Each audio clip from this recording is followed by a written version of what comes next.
Welcome back. All right, we're starting chapter 7. We ended where Jane was kind of like freaking out because she realizes she is all alone at Shoalwater Bay in the middle of the forest with no one around. There's no other, American women. It's just Native American women, and William's gone. She doesn't know where he is. All right, chapter 7 is called Being a Good Guest. I peered into the dark doorway of the miserable cabin. The floorboards of the porch creaked dangerously under my feet. A motley gathering of filthy pioneer men and savages were sitting around on rough benches drinking whiskey. A rotten odor permeated the air. No doubt it came from the men themselves. "Pardon me, but where am I to sleep?" I called from the doorway, holding my handkerchief to my nose. The men ignored me. I knew that a gracious guest should not interfere with the domestic routine of the house, but the only routine here seemed to involve getting drunk. Clearly, any instructions and helpful hints from Being a Good Guest, chapter 11, would be wasted on this vulgar group. I squinted through the single smoke-filled room. 2 tiny windows covered with greasy-looking animal skins let in less light than the chinks in the walls. Hard-looking wooden bunks lined 2 walls. A rickety set of rough-hewn shelves burdened with sacks of flour, potatoes, and spices lined another wall. Every surface was covered with a layer of dust and grit. The floor was hard-packed dirt, and I could tell from the way the shadows moved that there was more than dirt on the floor, vermin. Vermin would be like rats. Okay, so let's get a visual of this. The cabin is one large room. So picture like our classroom, right? One large room. The floor is dirt. Imagine every time you step on dirt, how it would just like float up. And then one wall is lined with like bunk beds, bunks. The other wall is lined with all of like the supplies. There's only 2 windows, and the light's not really coming in because it's covered with animal skins. So you can kind of get a sense. And then she can see things crawling around in the shadows on the floor and knows that there's like rats and stuff in there. And then there's smoking in there too, so that would be like really nice. It was frightful. Summoning all my courage, I walked into the room, and as I did, something struck me in the face. I looked up, startled. An enormous dead cougar hung from the rafters, its teeth frozen in a snarl. I screamed, "What ya hollerin' for?" Mr. Russell drawled, his whiskers twitching. "Where am I to sleep?" I shouted in sheer frustration. A hush came over the room, all eyes fixed on me. "Do any of you selfish louts understand what a lady requires?" I asked peevishly. Sometimes strong language is regrettable but necessary. "Sleep?" Mr. Swan blinked and looked about. "Why, here, of course." I was speechless. "I'll be moving into my own home in a few weeks' time, and you will be most welcome there," Mr. Swan said kindly. "Stay here?" I said at last. I was dumbfounded. Miss Hepplewhite didn't even consider it proper for unmarried ladies and gentlemen to sit on the same picnic blanket. And here was Mr. Swan proposing that I sleep in the same room as these vulgar men. It was utterly unthinkable. Mr. Swan gave me a fatherly smile and said reassuringly, "You have nothing to fear, Miss Peck." I pulled myself up, smoothing my skirt and straightening my bonnet. "Mr. Swan, I must protest. I can't possibly sleep here." "We don't snore, gal," Mr. Russell said, spitting, and this time I swear he aimed right at my petticoats. I leaped back, barely avoiding the gob of wet chewed tobacco. And to think that when I was a girl, I had considered spitting amusing. "Well, Mr. Swan, there simply must be somewhere else I can stay," I said in a reasonable tone. "I'm afraid, Miss Peck, there is nowhere else." Before I could take in the enormity of Mr. Swan's words, a young savage about my age entered the doorway of the cabin, carrying my trunk from the Lady Luck. My mouth nearly dropped in astonishment. I had never seen such a handsome young man in all my life. Except William, of course. But even he seemed a hazy memory compared to this finely muscled body. The savage in question had liquid eyes, flowing hair, and a radiant smile. And despite myself, I stared at him. He was remarkably pleasing to the eye.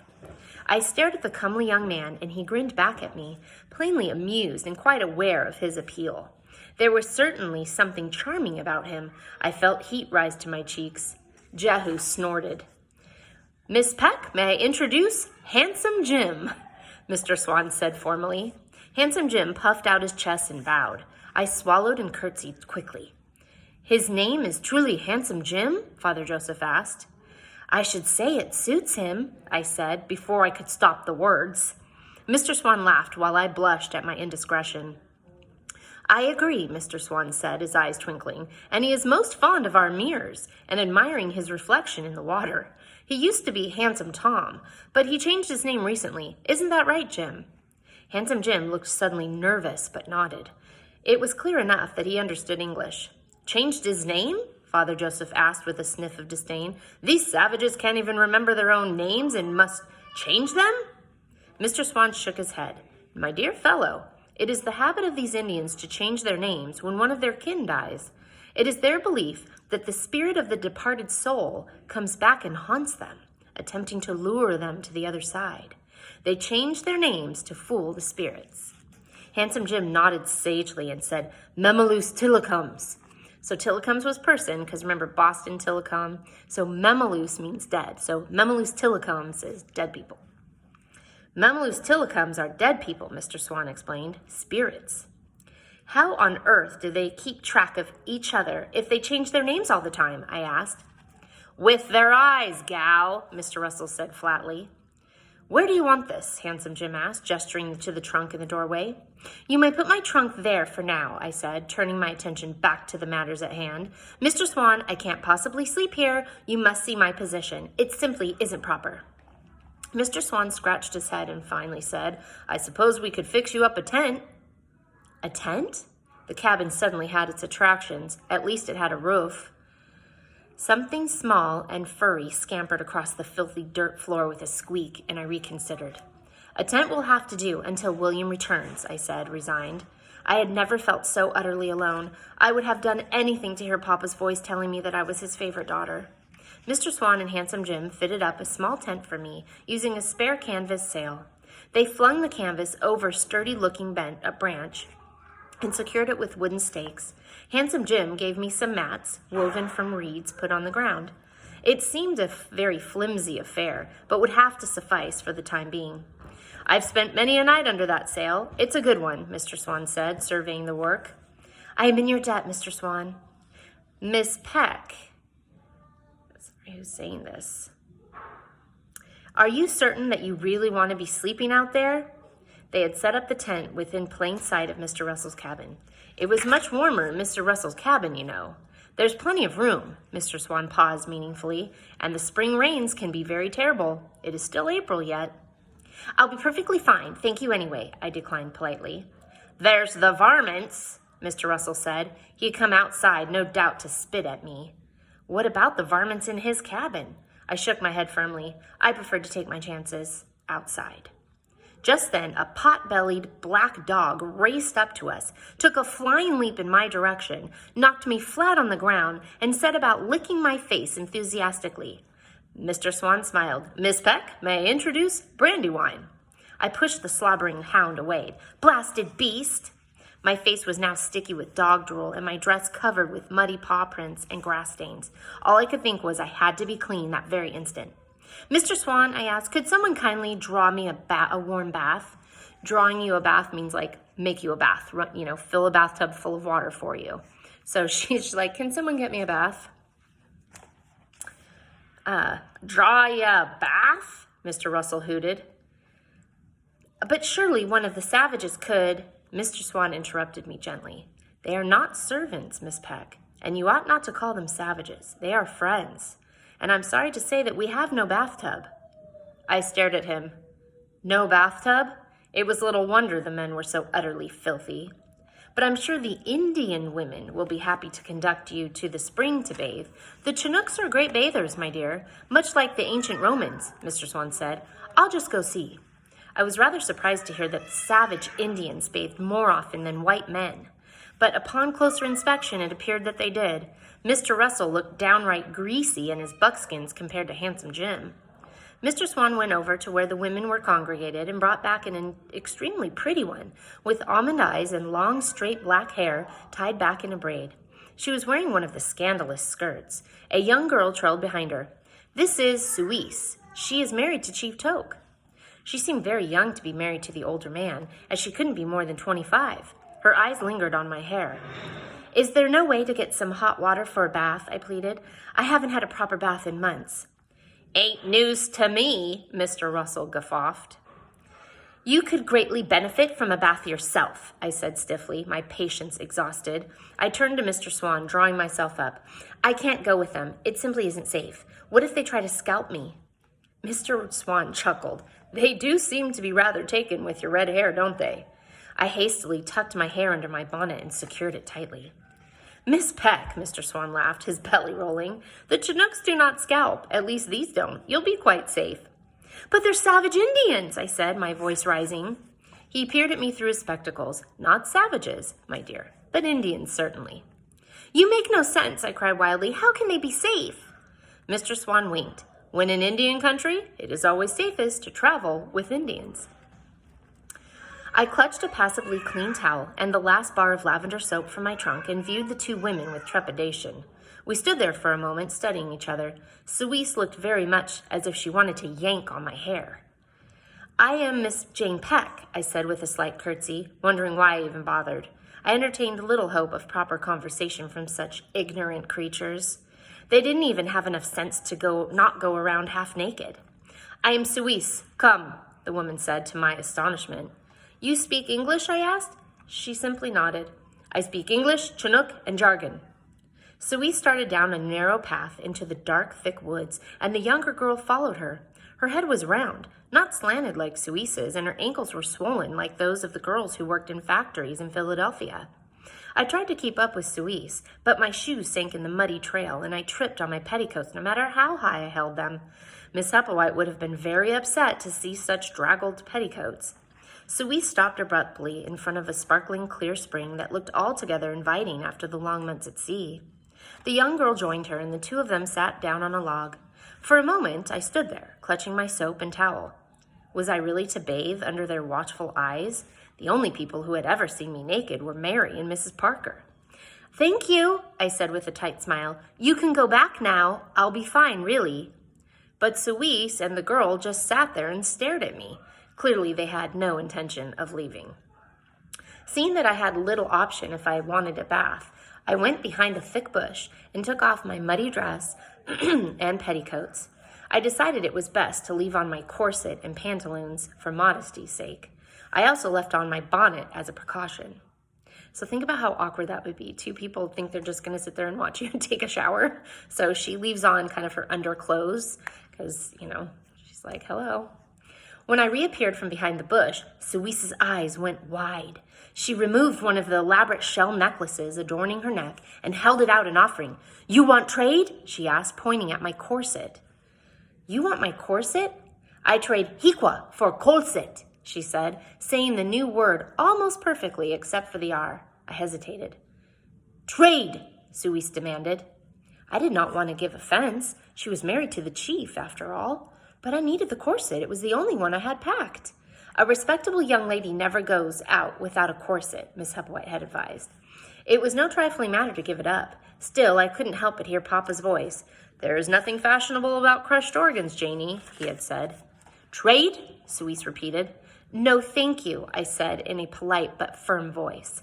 Disappointment flashed across Suisse's face. She grabbed the young girl and shoved her forward. "Dolly! Take Dolly!" The poor girl staggered to a stop in front of me, her eyes full of fear, her limbs shaking. "What?" "I trade Dolly for Colset. She is good slave, Dolly," Suisse insisted. "She's a slave?" "I have many slaves. Very rich," she said, touching her chest proudly.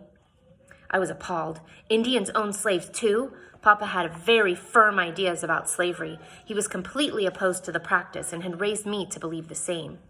"It's indecent to own another human being, Janie," he had always said. "I'm terribly sorry, but I can't," I said. Suisse flushed red and then proceeded to yell at me in Chinook, no doubt something very disagreeable. Then she yelled at Dolly and stomped off in a huff, leaving the two of us to stare at her departing furious figure. Perhaps I should have given her the corset, I whispered. Dolly said nothing, but her eyes seemed to agree with me. By the time the sun was sinking over the mountains, my spirits were much improved. I had bathed, I had brushed and pinned up my hair, I had secured sleeping accommodations. Best of all, I had washed all my dresses and hung them to dry on the laundry line behind Mr. Russell's cabin. I would be able to put on a clean dress in the morning. I could hardly wait. Now all I needed to do was find William. Mr. Swan, Mr. Russell, Jehu, Captain Johnson, Father Joseph, and I gathered in the horrible little cabin at the rickety sawbuck table for supper. There was a bright fire in the hearth, and its warmth spread through my muscles, relaxing me. Mr. Swan ladled out a stew prepared by Mr. Russell. The stew contained potatoes, onions, and some sort of fish, and it was surprisingly agreeable. Then again, after the long weeks at sea, anything not full of weevils would have tasted agreeable to me. Brandywine circled the table, wagging his tail and whining piteously for food. The wretched hound was not any kind of guard dog, but the sag of his plump belly, it was clear that he preferred eating to any kind of patrolling. "Here, beast," Mr. Russell said, tossing Brandywine a scrap. Mr. Swan smiled fondly at the hound. Brandywine feels obliged to eat as often as possible. He was the only survivor of the sloop Brandywine. She wrecked off the coast. She wrecked off the coast. We found him wandering the beach, thin and hungry. "Life is short. Eat whenever you can, I always say," Jehu said. "There's nothing worse than an empty belly." "We eat well here, my good man," Mr. Swan said. "The Chinooks are great traders and often trade with us for all manners of foodstuffs." I remembered Dolly. "Mr. Swan," I asked, "these Indians trade slaves?" "Oh, yes, indeed, although dentalia is the principal currency." "Dentalia?" I asked, trying the word out of my tongue. "Shells. They use them in necklaces and such. The Chinooks call them hiqua." I recalled Suisa's necklace. "They enslave their own people?" Father Joseph asked in a shocked-sounding voice. "No, my good man. They trade with other Indians along the coast. And of course they take slaves in battle or as blood prices for slain family members. Wealth is a sign of status, so owning slaves is a very serious business. The Tyee is generally the wealthiest one in a particular village, and so often owns the most slaves. The slaves are the ones with the round heads. The Chinooks have the flattened heads. You see?" I was starting to think that Mr. Swan had flattened his head, the way he yammered on forever. "Mr. Swan," I interrupted, "where is William? I still don't understand why he isn't here." "William is presently on a mission for Governor Stevens. He is involved in negotiating land treaties with the Indians of the territory." "Territory?" "Yes, my dear. We are our own territory now. The land north of the Columbia River has been declared the Great Washington Territory." "I see. But why is William involved with the Indians?" I asked. "He wrote me that he had secured land here in Shoalwater Bay. I understood he was endeavoring to start a timber business." Mr. Swan sighed and removed his spectacles. He started to clean them with a grubby square of cloth that I suppose was his pocket handkerchief. "Well, William had a bit of a problem with his claim." "A problem?" "I'm not exactly sure of the details. In any event, William sought the advice of Governor Stevens, and the governor took a shine to your betrothed and hired him. The governor is trying to broker an agreement with various tribes. Tricky proposition." "Do you know where William is right now?" "Generally, yes." He blinked owlishly at me. "Where?" "Somewhere to the north, I believe." Pause. "Or perhaps it was somewhere in the east?" "I'm afraid I don't quite remember," Mr. Swan said with an apologetic smile. "Have no fear. He'll turn up eventually. Everyone," he said expansively, "turns up eventually." Captain Johnson belched loudly, interrupting. "Speaking of Indians, can I hire them on to help with the timber?" Mr. Swan took a long draught of whiskey. "Oh, yes, my good man. You'll have to stake a claim, of course." That gave me an idea. "Excuse me, Mr. Swan, about William." But he was deep in conversation with Captain Johnson about hiring Indians to fell trees. It was most frustrating. These men were clearly not used to the presence of a young lady. They could have all stood to read Rules of Conversation, Chapter 2, not to mention Deportment at the Dinner Table, Chapter 7. Mr. Russell, in particular, was using a knife to pick his teeth in a most disgusting way and flicking little bits of food across the table. "Yes, Miss Peck," Mr. Swan said at last. I leaned forward excitedly. "Would it be possible to hire an Indian, a messenger, to go and find William?" He scratched his beard. "I suppose that would be possible. Do you think it would be expensive?" I had some money with me, 10 silver dollars. Papa had deposited funds for me at a bank in San Francisco, but it would not be easy to obtain access to it out here in the wilderness. The Chinooks live to trade, my dear, so I'm sure we'll be able to work something out.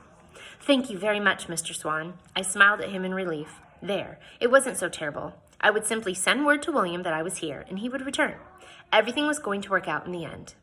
I sighed and leaned back in my chair. I gazed across the table, studying Jehu. He had a habit, I'd noticed, of crinkling his forehead when he was deep in thought. Capital meal, Mr. Russell, Mr. Swan added to this compliment of a small burp and patted his round, full belly. Yes, that was very nice, I said, remembering my manners. The fish stew was delicious. Wasn't fish, Mr. Russell said, continuing to pick his teeth with his knife. It wasn't? Then what was it? Gull. I swallowed hard. Surely I'd misheard him. Gull? Mr. Russell glared at me. Tasted good, didn't it? Yes, I whispered. Then what ya complainin' about? So gull meaning seagull. She just hates seagull meat, not realizing that she was eating seagull. Need I say how difficult it is to fall asleep when you have gull in your stomach? Furthermore, there was nothing soothing about the strange hoots and shrieks that echoed outside my tent. It was altogether different from the slapping sound of waves and creaking of the ship that had accompanied the nights at sea. Something howled in the distance. I peered out the tent flaps. What if there was a beast like the other one that had been hanging from the rafters of Mr. Russell's cabin waiting out there, ready to make a meal of a young girl? I lay awake for what seemed a very great while, and I had just finally drifted off when I heard Brandywine barking loudly. After a moment, a loud shot rang through the air. Someone was shooting right over my tent. I cowered, frightened. Were we under attack by Indians? Was I going to be scalped after all? Jehu's face appeared between the tent flaps. Jane, are you all right? I had never been so happy to see that scarred cheek. Yes, I whispered shakily, crawling out on hands and knees to see Handsome Jim aiming at the air above my tent with a rifle. Memaloose! Memaloose! Handsome Jim shouted, pointing with the rifle to the air above the tent. Mr. Swan was staring at Handsome Jim, a bemused expression on his face. Remember, Memaloose is dead spirits. Mr. Swan, what is going on? I demanded. Mr. Swan chortled and swayed a little. Clearly the man had been drinking. Mr. Swan! He burst out laughing and then tried to control himself. Handsome Jim narrowed his eyes at Mr. Swan. Mr. Swan wiped a tear of laughter from his cheek. I'm afraid Handsome Jim is very superstitious. And you see, my dear, I've been winding him up all night about memalooses. When Brandywine began barking outside at our resident raccoon, no doubt, I told Jim here that there was a memaloose above your tent. Not funny, Swan, Handsome Jim growled, lowering his gun. I agree completely, I said, my eyes meeting Handsome Jim's. Mr. Swan tried to look contrite. I'm sorry, my dear, but we have so few amusements. Handsome Jim glared at Mr. Swan and stalked off. It is hardly amusing, and if there were any spirits, they have most certainly been scared away on account of the racket, I muttered peevishly. Darn gal, I can't speak for the spooks, but you'd scare me straight to blazes, and I ain't even dead, Mr. Russell snorted, whiskers twitching. I didn't ask your opinion, Mr. Russell, I said stiffly, putting a hand up to my unruly hair. The backs of the leaves are showing, gal, Mr. Russell declared cryptically. You best come in the cabin now and not later. I had no intention of listening to this overbearing, arrogant man. Miss Hepplewhite used to say that the only way to deal with men like him was to ignore them, and I intended to do just that. Mr. Russell, I stated very plainly that I would not be sleeping in that cabin. Now, good night, sir. The cabin will...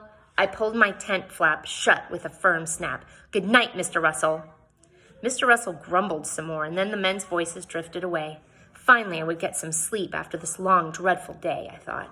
I pulled the blanket up to my chin, and curling into a ball, fell asleep. The next thing I knew, I was on the Lady Luck. So this is going to be a dream that she's going to have. So she's in the tent still. She's on the Lady Luck. I was in our tiny cabin, and Mary's bunk was empty, the bedding neatly made up. All was quiet and still, except for the rhythmic slap of the waves. Out of the stillness came a familiar scurrying sound, Hordes of rats began pouring into the room, leaping onto my bunk and biting me viciously. I screamed and screamed, but then the dream shifted, and all of a sudden I was on deck in the middle of a storm. Massive waves slammed against the ship, rain pelted down in the sheets, and I struggled to hold onto the rail. A flash of lightning crackled through the night, illuminating the inky ocean for one long heartbeat. And then I saw her. Mary was standing on the deck beneath the mainmast, still as a statue, her back to me, her black hair flowing like a waterfall. "Mary!" I called, but she didn't hear me. She just stood there, her pale skin glowing in the dark night. I rushed across the deck, shouting her name over the wind. Then lightning struck the mainmast with a loud crack, and I watched in horror as the mast started to fall. "Mary!" I screamed. She turned around slowly and stared at me with dark, dead eyes. I woke with a start, my heart pounding. A crash of thunder rang through the night, and rain began pelting the tent. So it's kind of creepy. Like if this were a movie, you'd have like the scary music. She sees Mary, and Mary's back's to her, and her skin is like white to where it's just glowing. So she turns around slow motion with dead eyes, and her eyes are just black and her skin is white, and she's just staring at her in the rain. Scary. Okay, so now she woke up out of that dream because it scared her so bad. Now I lost my spot. I woke with a start, my heart pounding. A crush of thunder rang through the night, and rain began pelting the tent. It was just a bad dream, I whispered to myself again and again. The rain slapped noisily on the tent, and I wished with all my might that I was back in my four-poster bed on Walnut Street. Had I made a horrible mistake coming to this desolate place? Had I traded Papa and Mrs. Parker's cherry pie for a wilderness full of filthy men? Then I remembered William's beautiful eyes and lovely smile and knew that he was worth all these inconveniences. I would send a messenger for him first thing tomorrow. I promised myself. As soon as he found out I was in the territory, he would come for me directly and all would be well. I felt a stinging rush of cold water under my backside and looked down in alarm. "Oh, blast," I whispered softly. Before I could move, a great wind came up, flapping the tent wildly. In the next moment, the tent was gone, and I was left crouching over a small stream of water. So all this water's rolling under the tent, and the tent's like flapping. It just flies off, and she's just sitting there, and it's raining on her, and she's in water. Entirely discouraged, I heaved up the sodden skirt of my woolen nightgown and made a dash for the dreaded cabin. I entertained little hope that anyone would be up, but when I opened the door, a cheery fire was blazing, and the men were sitting around drinking whiskey and laughing. They were all snug and dry. Brandywine was curled up in front of the fire. Even the sorry hound hadn't known enough to get in from the storm. Mr. Russell took in my wet nightdress and cackled. "Backs of the leaves, gal." "I beg your pardon?" "The backs of the leaves show when it's going to rain, gal," Mr. Russell said, puffing his pipe. "You knew it was going to rain?" I asked incredulously. "Could be I did." You're most welcome to stay here, Miss Peck," Mr. Swan interrupted, stepping between me and Mr. Russell and proffering a grimy wool blanket. I didn't have much choice in the matter. I snatched the blanket and stalked over to the fire with as much dignity as I could muster. Every bunk contained a lumpy man, so I swiftly stripped out of my soggy nightdress under the blanket and bundled on the dirt floor next to the warm flames. The wool blanket smelled as if it had been used to clean a horse. I was utterly humiliated. Brandywine lifted his head and gave a half-hearted sniff to see if I had brought any food. "Worthless hound," I muttered. I lay there, wrapped in the grimy blanket on the filthy floor, with the sounds of snoring men filling my ears. And it all suddenly seemed too much. Mary was dead. Papa was far away, and William was missing. I was cold, wet, and naked, and I didn't even have a friend in the world. Hot tears wet my cheeks as I cried my frustration and fear into the scratchy wool blanket. I was just beginning to fall asleep when I felt someone lay another blanket on me, and a voice, was it Mr. Russell's, said, "She sure is a stubborn gal." So the relationship between Jane and Mr. Russell is really interesting because he does mean things to her, but then at the end he put a blanket on her, and she's really disrespectful to him too. Like, he's letting her stay in his cabin. He told her back to the leaves, but he didn't tell her what that meant. So she learned the hard way. They kept telling her to come in. But we'll see what you think. All right, that's it. I will see you next time. Thanks for coming.